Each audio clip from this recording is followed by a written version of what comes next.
할렐루야. 사무엘상과 함께하는 선택과 연단 6번째입니다. 여러분을 주님의 이름으로 사랑하고 축복합니다. 하나님 말씀 보겠습니다. 사무엘상 5장 11절 이에 사람을 보내어 블레셋 모든 방백을 모으고 이르되 이스라엘 신의 궤를 보내어 그 있던 곳으로 돌아가게 하고 우리와 우리 백성이 죽임 당함을 면하게 하자 하니 이는 온 성읍이 사망의 환난을 당함이라. 거기서 하나님의 손이 엄중하심으로 죽지 아니한 사람들은 독한 종기로 치심을 당해 성읍의 부르짖음이 하늘에 사무쳤더라. 아멘. 오늘은 자유한 하나님이란 주제로 말씀을 같이 나누겠습니다. 이스라엘과 블레셋의 전쟁이 있었습니다. 그리고 이스라엘은 전쟁에 패하였고 하나님의 궤는 바로 블레셋에게 빼앗겼습니다. 어떻게 하나님 자신을 상징하는 언약이 들어있는 상자, 곧 언약의 궤를 적들에게 가져가도록 방치할 수가 있는가? 우리는 잘 기억해야 됩니다. 하나님은 영이십니다. 그리고 하나님은 그 어떤 형상으로도 자신을 나타내거나 또 비교 만들 수가 없습니다. 그 어느 것도 하나님을 대신할 수 있는 것은 없습니다. 하나님이 영이시기 때문에 그렇습니다. 이 세상에서 저를 대신할 수 있는 것은 아무것도 없습니다. 오직 저만 저 자신인 것과 마찬가지인 것이죠. 하나님은 영이시기 때문에 하나님 자신만 하나님이십니다. 그런데 그렇게 상징하게 되는 것을 우리가 만들게 되면 우상이 되는 것이에요. 그리고 우리가 기억해야 될 것은 하나님은 하나님 스스로 행하십니다. 그러니까 하나님의 일은 하나님이 스스로 하십니다. 사람들의 도움을 빌려서 또 도움을 받아야만 되는 그런 부족한 하나님이 아니다라고 하는 것을 오늘 우리가 이제 보게 됩니다. 하나님의 법궤, 하나님의 법, 율법이 들어있는 그 상자를 빼앗겼습니다. 블레셋은 큰 승리를 얻었고 가장 큰 전쟁의 노획물은 바로 그 적들의 신을 사로잡아 온 것입니다. 하나님의 궤를 빼앗아서 그 전쟁의 노획물로 그들의 신 다곤이 그들에게 준 선물로 그렇게 생각하면서 그들의 신전에 바로 하나님의 궤를 가져다 놓았습니다. 5장 1절 블레셋 사람들이 하나님의 궤를 빼앗아 가지고 에벤에셀에서부터 아스돗에 이르니라. 블레셋 사람들이 하나님의 궤를 가지고 다곤의 신전에 들어가서 다곤 곁에 두었더니 다곤은 그들이 섬기는 신입니다. 그 물고기 형상의 신이에요. 하체는 물고기 모양이고 상체는 사람의 남자의 모습입니다. 그런 그 어신을 그들의 신으로 섬기면서 그들이 이제 하나님, 적의 신, 하나님을 상징하는 그런 궤를 가져다 포로로 항복한 자로 그렇게 놓았습니다. 그런데 그 다음 이튿날에 그들이 가서 보니까 그들의 신 다곤이 산산조각이 나 있고 여호와의 궤 앞에 부러져 있었습니다. 3절에 아스돗 사람들이 이튿날 일찍 일어나 본즉 다곤이 여호와의 궤 앞에서 엎드러져 얼굴이 땅에 닿았는지라. 그들이 다곤을 일으켜 다시 그 자리에 세웠더니 이상한 일입니다. 밤새 아무도 들어가지 않았고 또 이것은 바로 그들의 수중 안에, 그들의 장중 안에, 장막 안에 있습니다. 그런데도 불구하고 이 신전에 다곤이 얼굴이 땅에 닿고 엎드러져 있다라고 하는 것이고, 그래서 바로 다시 세워놨습니다. 그들의 신은, 사람들이 만들어 놓은 신은 사람들의 도움으로 인하여 다시 세워지게 되었습니다. 혼자는 일어날 수도 없는 그런 나무로 만든 우상이란 것이죠. 4절에 그 이튿날 아침에 그들이 일찍이 일어나 본즉 다곤이 여호와의 궤 앞에서 또다시 엎드러져 얼굴이 땅에 닿았고 그 머리와 두 손목은 끊어져 문지방에 있고 다곤의 몸뚱이만 남았더라. 어제와 더 다르게 이제는 그 몸이 각각 파트로 부분이 부서져서 그렇게 따로따로 놀고 있는 것이에요. 그래서 그들은 이것을 어떻게 할까 고민하였습니다. 하나님의 그 앞에 엎드러져 있는 다곤, 그리고 우리는 이것을 통하여서 기억해야 됩니다.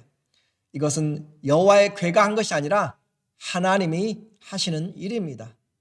하나님이 바로 자기 자신을 하나님이 준비하시면서 하시는, 하나님이 왕이시다라고 하는 것이에요. 그래서 그들이 들어갔을 때 다곤의 그 신상이 부서져서 나뒹굴고 있었고, 그리고 손목은 문지방에 있어서 그들은 그 문지방을 밟지 않았다라고 하는 그런 내용을 우리에게 전해주고 있습니다. 이제 본격적으로 왕이시고 심판주신 하나님이 적진 한가운데서 자신의 일을 하기 시작합니다. 6절에 보니까 여호와의 손이 아스돗 사람에게 엄중히 더하사, 여호와의 신이 하나님이 직접 일하십니다. 그리고 독한 종기의 재앙으로 아스돗과 그 지역을 쳐서 망하게 하니, 독한 종기로 하나님이 치시는데, 이 독한 독종 종기죠. 흑사병이라고도 하고 또 전염병이나 쥐로 말미암아 생긴 그런 악성 종양을 이야기합니다. 아스돗을 하나님이 혹독하게 심판을 하셨고 그들이 망하게 될 정도로, 그래서 그들은 다른 지역으로 이것을 옮기려고 합니다. 아스돗 사람들이 이를 보고 이르되, 이스라엘 신의 괴를 우리와 함께 있지 못하게 할지라, 그의 손이 우리와 우리 신 다곤을 친다 하고, 그래요, 하나님이 그들과 그들의 신 다곤을 치고 계십니다. 아무것도 보이지 않는 그 하나님, 그런데 그들은 지금 엄청난 심판을 당하고 있고, 그래서 그들은 가드로 그것을 옮겼습니다. 뿐만 아니라 이와 같이 가는 곳마다 하나님의 손이 일하기 시작합니다. 9절에 그것을 옮겨간 후에, 가드로 간 거죠, 여호와의 손이 심히 큰 환난을 그 성읍에 더하사 성읍 사람들의 작은 자와 큰 자를 다 쳐서 독한 종기가 나게 하신지라. 하나님의 신을 지금 표현하는, 그들이 표현하는 여호와의 괴가 옮겨가는 곳마다 그곳에 심한 종기가 나고 큰 환난이 당하여서 마을이 또 성읍이 지금 멸망하게 될 정도로 하나님이 일을 하기 시작합니다. 이제 더 이상 우연으로 생각하였던 것이 여호와의 괴가 가는 도시마다 이런 죽음과 질병의 공포가 그들을 휩싸고 있습니다. 이제 여호와의 괴는 더 이상 그들의 신 다곤에게 사로잡힌 그런 노획물이 아니라 그들의 신과 그 백성을 직접 공격하는 무서운 적이며 심판주요 왕이 되어버린 것입니다. 파괴하고 그들을 온전히 새롭게 바꿔버리는 그런 하나님의 일들이 적진 한가운데서 그들이 일어나고 있는 것이에요. 환영받지 못하는 여호와의 괴, 이것을 어떻게 할 것인가 고민이 생겼습니다. 그래서 포로가 아닌, 또 노획물이 아닌 공포의 대상인 이 여호와의 괴를 어떻게 처리할지에 대해서 블레셋 5 방백들 또는 왕이라고 하는 그들이 함께 모였습니다. 회의를 합니다. 어떻게 해야 될까? 죽음이 휩쓸고 있기 때문에 그렇습니다. 11절, 이에 사람을 보내어 블레셋 모든 방백을 모으고 이르되, 이스라엘 신의 괴를 보내어 그 있던 곳으로 돌아가게 하고 우리와 우리 백성이 죽임 당함을 면하게 하자 하니, 이는 온 성읍이 사망의 환난을 당함이라. 거기서 여호와의 손이 엄중하심으로 죽지 아니한 사람들은 독한 종기로 치심을 당해 성읍의 부르짖음이 하늘에 사무쳤더라. 여호와의 신의 괴를 더 이상 감당을 못합니다. 포로가 아닙니다. 뜨거운 감자입니다. 가는 곳마다 그곳이 폐허가 되고 멸망이 오고 있습니다. 그래서 그들을 다시 이 하나님은 하나님의 괴를 돌려보내기로 그렇게 생각을 지금 하고 있는 것이에요. 오늘 우리는 이와 같은 내용을 통하여서 하나님이 어떤 분이신가를 다시 확인하게 됩니다. 하나님은 자유하신 하나님이십니다. 아무것도 또 아무도 하나님을 비교 만들 수가 없고, 또 하나님을 내 품 안에 넣고 마음대로 조종할 수 있는 그런 하나님이 아닙니다. 내 마음에 품고 만족하거나 내 뜻대로 움직여지는 그런, 또 반대로 내가 하나님을 위하여서 염려하여서 하나님이 못 알실까 봐, 하나님이 큰 어려움을 당할까 봐 내가 하나님을 도와줘야 되는 그런 하나님은 약하시거나 대책 없는 분도 아니십니다. 우리 신앙에서 반드시 기억을 해야 됩니다. 내가 하나님을 도와드려야겠다. 아닙니다. 하나님은 하나님의 일을 하십니다. 그리고 하나님은 사람들의 도움이 필요 없으십니다. 다만 우리가 그 하나님을 사랑하고 그 하나님을 섬기는 것이 복이다라고 하는 것을 분명히 해야 됩니다. 아무도 하나님을 볼모나 포로로 붙잡을 수가 없습니다. 아무것도 하나님과 비교할 수가 없습니다. 하나님은 자유하시는 분이십니다. 하나님은 영이십니다. 그러므로 그 주님을 섬기는 성도도 주님을 섬기면 주의 영이 계신 곳마다 자유함이 있습니다. 고린도서 3장 17절 주는 영이시니 주의 영이 계신 곳에서는 자유가 있느니라. 우리의 몸은 아파도 우리의 생각은 여러 가지를 할 수가 있습니다. 그러나 그 생각도 제한이 됩니다. 내가 계획했던 것, 내가 경험했던 것, 어떤 눌려있는 스트레스에 의하여서 자기 한계에 의해서 생각조차도 사로잡히게 됩니다. 그러나 영은 더 자유합니다. 몸보다는 이 생각이, 혼이, 그리고 이 혼보다는 영이 더 자유한데 하나님은 영이십니다. 본질이십니다. 그렇기 때문에 하나님의 영은 자유하십니다. 그리고 그 하나님을 섬기는 우리도 우리 안에 주님이 거하시면 우리도 세상 그 어느 것으로부터, 죄와 사망으로부터, 죽음과 어떤 우상의 공포로부터, 세상 모든 것들로부터 우리는 자유하게 되는 하나님의 은혜를 입었습니다. 그러므로 이와 같이 분명히 주님이 바로 포로가 아니라 왕이시다라고 하는 것이고, 그들을 징벌하고 심판하는, 죄를 징벌하고 우상에 대해서 심판하시는 심판관이심을 오늘 우리에게 분명히, 이스라엘은 빼앗겨서 아무것도 할 수 없습니다. 그러나 하나님은 적진 한가운데서 하나님 스스로 하나님이 왕이심을 지금 드러내고 계십니다. 이 뜨거운 감자 같은 하나님, 어떻게 해야 되는가? 반복되는 이런 분명한 징표를 보면서도 하나님께 오지 않는 그 무지와 우상에 붙잡혀 있는 어리석음을 우리는 보게 됩니다. 아스돗에서 가드로 또 에그론으로 여러 도시들로 옮겨가면서 이제 서로 자기 도시에 오지 못하도록 막고 있는 그런 참담한 현실을 경험하면서 그들이 믿었던 다곤 신이 다 부서지고 아무런 도움이 안 되는 것을 보고 있으면서 그들은 참 신이 누구인지, 인생의 생과 사를 주관하시는 분이 누구신지 그들은 그들 눈으로 보고 경험하면서도 나오지를 않습니다.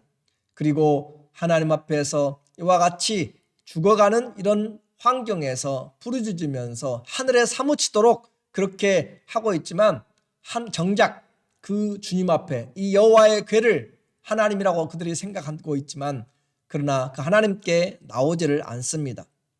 만유의 주님, 만왕의 왕이 되신 그 하나님을 섬길 수 있는 기회가 민족적으로 다가왔음에도 불구하고 그들은 하나님 앞에 나오지를 않습니다. 이것이 죄의 우상에 붙잡힌 인생의 모습입니다. 그리스도의 복음이 우리에게 승리가 됩니다. 그리스도의 복음을 받아들이지 않는 자들에게는 이처럼 사망의 냄새가 나게 되는 것입니다. 하나님을 믿는 자들에게는 구원과 승리의 함성이고 향기이고 소리이고 복음이지만, 그러나 그 하나님을 바라보지 않는 자, 구하지 않는 자들에게는 사망의 심판의 길에 이르게 됩니다. 기적을 본다고 다 믿는 것이 아닙니다. 지금 얼마나 가는 곳마다 하나님의 신, 그들이 말하는 여호와의 궤가 그렇게 하고 있다고 그들은 보고 있지만, 많은 기적을 보았지만 하나님께 나오지 않았다고 했습니다. 기적이 믿음을 만들어내는 그런 것은 아닙니다. 오늘 우리에게 예수 그리스도의 기적을 본 수많은 신약시대의 사람들, 예수님께 나오지를 않았습니다. 심지어 예수님을 바로 그 앞에서 심판하였던 그런 빌라도조차 이 예수 그리스도를 향하여서 어떻게 할 것인가? 믿음은 주님의 선물입니다. 마태복음 27장 22절 빌라도가 이르되 그러면 그리스도라 하는 예수를 내가 어떻게 하랴. 그리스도라 하는 예수, 뜨거운 감자가 되었습니다. 그리스도라 하는 예수 어떻게 하랴라고 그렇게 할 때 이스라엘의 사람들은 이야기합니다. 그들이 다 이르되 십자가에 못 박혀야 하겠나이다.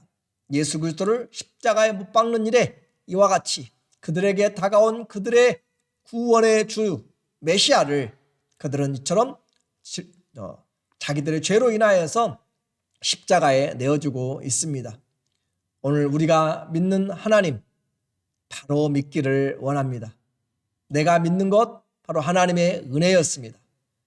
기적을 본다고 믿어지는 것도 아닙니다. 주님 우리에게 믿을 마음을 주셔야 됩니다. 그래서 이 믿음조차도 선물이라고 주님은 에베소서 2장 8절부터 10절까지 말하고 있습니다. 우리의 이 믿음 하나님이 주셨습니다. 하나님을 염려하는 것이 아니라 하나님의 자유하심 때문에 우리는 그 하나님의 자유한 부르심으로 부르심을 입고 오늘 이 자리에 서 있습니다. 하나님을 향한 염려가 아니라 오늘 오히려 주님의 우리를 불러주신 그 부르심의 사명에 그 일에 동참하면서 주님이 우리의 왕됨과 주님이 계신 곳에 자유함 있는 그 믿음을 오늘 우리의 삶에서 오늘도 주님 안에서 새 힘을 받아서 승리하시는 그런 선택받은 자 하나님의 말씀으로 끝까지 믿음의 길을 지켜나가는 우리 모두가 되셔서 그리스도의 향기를 그리스도의 승리의 복음을 가지고 하나님 앞에 영광을 돌리는 우리 모두가 되기를 예수님의 이름으로 축원합니다. 아멘. 기도하겠습니다. 하나님 아버지, 주의 영이 계신 곳에 자유함이 있고 아무도 하나님을 포로로 자기 뜻대로 조종할 수가 없습니다. 오늘 우리 신앙에서 하나님을 바로 알게 하여 주시고 그 전능하신 하나님을 우리가 믿고 섬길 수 있는 이 믿음 너무 감사합니다.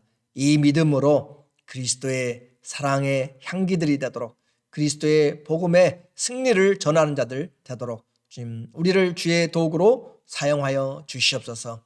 오늘도 이 말씀이 오늘 하나님 말씀으로 듣는 모든 심령 위에 모든 억압에서 자유함을 주시고 하나님이 왕이시며 하나님이 주이심을 오늘도 믿음으로 온 세상에 내 삶에서 나타내는 하나님의 사람들 되도록 역사하여 주시옵소서. 예수님의 이름으로 감사하며 기도드립니다. 아멘. 우리에게 주어진 이 믿음의 기회, 하나님을 섬길 수 있는 기회, 최선을 다하여서 주님의 은혜를 살고 나타내는 우리 모두 되기를 다시 한번 주의 이름으로 축원하고 사랑하고 감사합니다.